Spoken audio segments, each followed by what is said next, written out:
Santana is a Latin rock band. Founded in San Francisco during the late 1960s, it is based around the compositions and playing of lead guitarist and founder Carlos Santana. The band first came to widespread public attention when their performance of their Latin rock song Soul Sacrifice at Woodstock in 1969 provided a contrast to other acts on the bill. This exposure helped propel their first album, also named Santana, into a hit, followed in the next 2 years by the successful Abraxas and Santana III. In the years that followed, lineup changes were common. Carlos Santana's increasing involvement with Guru Sri Chinmoy took the band into more esoteric music, though never quite losing its initial Latin influence. In 1998, the group was inducted into the Rock and Roll Hall of Fame, with Carlos Santana, Jose Chapito Arias, David Brown, Greg Rowley, Mike Carabello and Michael Shrieve being honored. The band has earned 8 Grammy Awards and 3 Latin Grammy Awards, the latter all in 2000. Carlos also won Grammy Awards as a solo artist in 1989 and 2003. Santana has sold more than 90 million records worldwide, making them one of the world unregistered trademark's best-selling groups of all time. In 2013, Santana announced a reunion of the classic lineup for a new record, predicting a 2014 release. History, 1967 72. Formation and peak years. Early days, the band was formed in 1967 in San Francisco as the Carlos Santana Blues Band with the help of Tom Fraser. The first established members were Carlos Santana, Marcus Malone, Rod Harper, David Brown and Greg Rowley. The group's first audition with this lineup was at the Avalon Ballroom in the late summer of 1967. After the audition, Chet Helms, the promoter, in concert with the Family Dog, told the band that they would never make it in the San Francisco music scene playing Latin fusion and suggested Carlos keep his day job washing dishes at TikTok's Drive-In on 3rd Street. Woodstock and breakthrough, Santana was announced as one of the performers at the Woodstock Festival. The band started recording their 1969 debut album Santana in May 1969 and finished it in a month. Santana performed at the festival with a huge crowd. Later that month, they released their debut album, which peaked at number 4 on the US Billboard 200 pop chart with the single Evil Ways being a top 10 single in the US. Abraxas and Santana III, Santana went on tour to promote their debut LP and started work on their next, Abraxas. Work began in mid-April 1970 and was completed in early May 1970. The album, highlighted by a cover of Fleetwood Mac founder Peter Green's Black Magic Woman that peaked at number 4 on the US Billboard Hot 100, was released in September 1970 and rose to number 1 on the US Billboard 200. From January to July 1971 Santana worked on Santana III.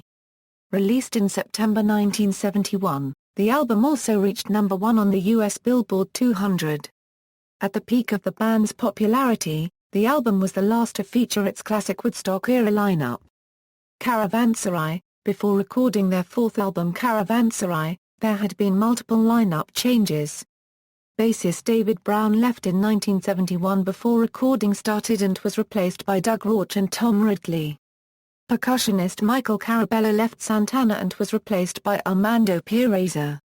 Keyboardist-vocalist Greg Rowley was replaced by Tom Costa on a few songs. Caravanserai debuted at number 8 on the pop charts, despite not spawning a hit single. 1973 79, Experimentation and Consolidation. 13 months after Caravanserai, Santana released Welcome. Welcome was the first of 4 consecutive albums to achieve gold certification, as opposed to the previous 4, which all at least reached platinum status.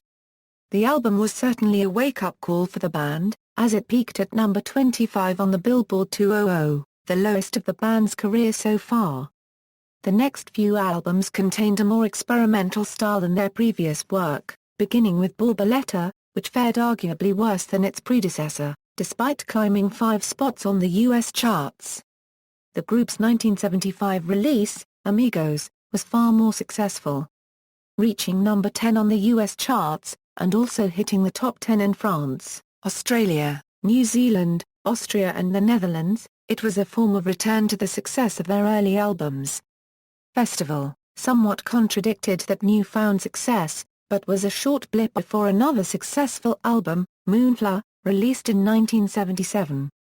The album was possibly the most successful since Santana III, achieving 2x platinum in the US, and being the first album since 1974's Borboleta to break the top 10 in the UK. It was characterized by a stylistic shift for the band, as it contained heavier influences from the more conventional sound of the group's early work, while still maintaining the experimental sound of their last few albums. Their next two releases, Inner Secrets and Marathon, released in 1978 and 79, respectively, were a further musical shift for the band, moving away from the Latin-fused rock music that had characterized their work in the late 1960s and the majority of the 70s, to move towards a more album-oriented, conventional rock sound.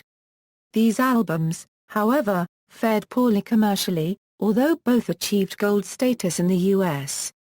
1980–97, commercial decline and 7-year hiatus. The 1980s started relatively brightly for Santana, with 1981's platinum selling Zabop, which also reached a top 20 in several countries, and continued the more conventional rock sound. The following year, Shanga Cubed was released, however this album marked a steep decline in the band's commercial fortunes, although it achieved gold status.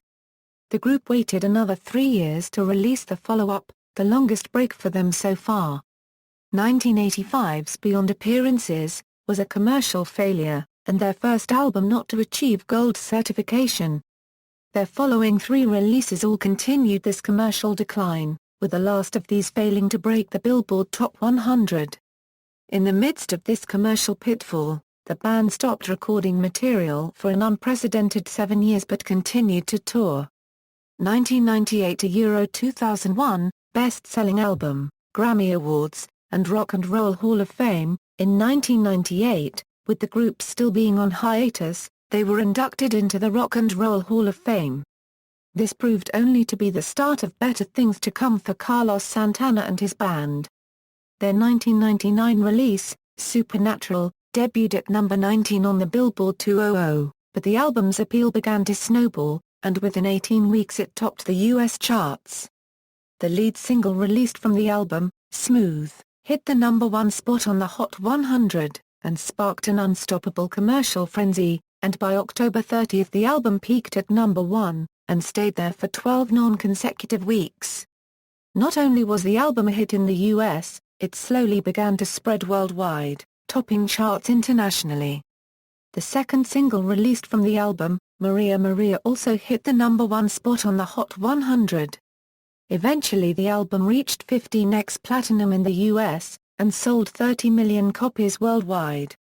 The album came 28 years after their last US number 1, which was Santana in 1971. According to Guinness Book of World Records, this is the longest gap between US number 1 albums for the same artist. Musically, the album was possibly the largest musical shift for the group. The album's predecessor, Milagro, contained strong hard rock influences, as well as conventional influences of Latin rock. However, Supernatural, while still maintaining a Latin and blues rock-influenced core, contained heavy influences from many popular genres of the time, most notably alternative rock, and also pop rock and R&B. The album won 9 Grammy Awards, including the award for Album of the Year, and also won 3 Latin Grammy Awards, including Record of the Year. Also noteworthy was the high amount of collaborations featured on the album, with the lead single containing the lead vocals of the highly popular Matchbox 20 singer, Rob Thomas. The second number 1 hit was recorded in collaboration with the product G&B, and another popular single from the album, Put Your Lights On, featured hip-hop and alternative rock artist, Everlast. Other guest artists include Eric Clapton, Eagle Eye Cherry, Lauryn Hill, Dave Matthews, and Say Lo. 2002–12, dealing with newfound success, the follow-up to Supernatural, came 3 years later, and was highly anticipated by the international media and fans alike. On October 22, 2002, Shaman was released worldwide. Although it initially sold quickly, selling 298,973 copies in the US in its first week, and debuting at number 1 on the Billboard 200. The album's appeal quickly wore off, and it soon slid down the charts. Despite this, it went on to sell 2x platinum in the US, and achieved platinum status in several other countries including Australia. The first single released from the album, The Game of Love, which featured vocals from Michelle Branch, debuted at number 5 on the Hot 100. The album's next 4 singles failed to chart in most countries, but the final single, Why Don't You and I, featuring the vocals of Alex Band, reached number 8 on the Hot 100. Musically, the album was a return to a far more conventional sound for the group, with a mainly Latin rock-based sound. With their renewed appeal worn off, another 3-year wait saw another album released, 2005's All That I Am. The album debuted at number 2 on the Billboard 200, but fared worse internationally, and quickly lost appeal. It was a continuation of the Latin rock-influenced sound that embodied Shaman, and did, however, achieve gold certification in the US. A 5-year break from recording saw the release of another studio album, 2010's Guitar Heaven. Musically it was a drastic change for the band, with a far heavier sound at its core and strong heavy metal influences. It debuted at number 5 on the Billboard 200 but marked another decline for the band, failing to achieve gold status. In 2012 the group released Shapeshifter, which returned to the conventional Latin rock sound, and was completely album-oriented, as no singles were released from it. It debuted at number 16 on the Billboard 200. 2013 A Euro Present, possible reunion of the classic lineup and Cariza Cubed N. On February 2, 2013, Carlos Santana confirmed that he would reunite his classic lineup, most of whom played Woodstock with him in 1969. Santana stated that he is reuniting the group with the intention of recording new music. Confirmed for the reunion are Neil Schon, who was in the band in the early 1970s where he traded lead guitar work with Santana before leaving with founding Santana singer-organist Gregg Rolie in 1973 to form Journey. Drummer Mike Shrieve and percussionist Mike Carabello. Santana said of Rolie, who played with Ringo Starr's all-star band for the last 2 years, "I'm pretty sure Greg's going to do it." In February 2013, Rolie told Radio.com, "It's just a matter of putting it together and going and doing it. I would do it. I think it's a great idea. People would love it. It could be great." On May 6, 2014, Santana released a new studio album entitled Corazon. Personnel, current members, former members, timeline. Discography. Santana, Abraxas, Santana III, Caravanserai, Welcome, Bolboleta, Amigos, Festival, Moonflower, Inner Secrets, Marathon, Zibop. Shanga Cubed, Beyond Appearances, Freedom, Spirits Dancing in the Flesh, Milagro, Supernatural, Shaman, All That I Am, Guitar Heaven, Shapeshifter, Cariza Cubed N. References. External links. Official website, Santana at the Rock and Roll Hall of Fame website, Santana at AllMusic, Jam Bass interview A Spirit Talk with Carlos Santana, ultimataclassicrock.com Carlos Santana reuniting original group.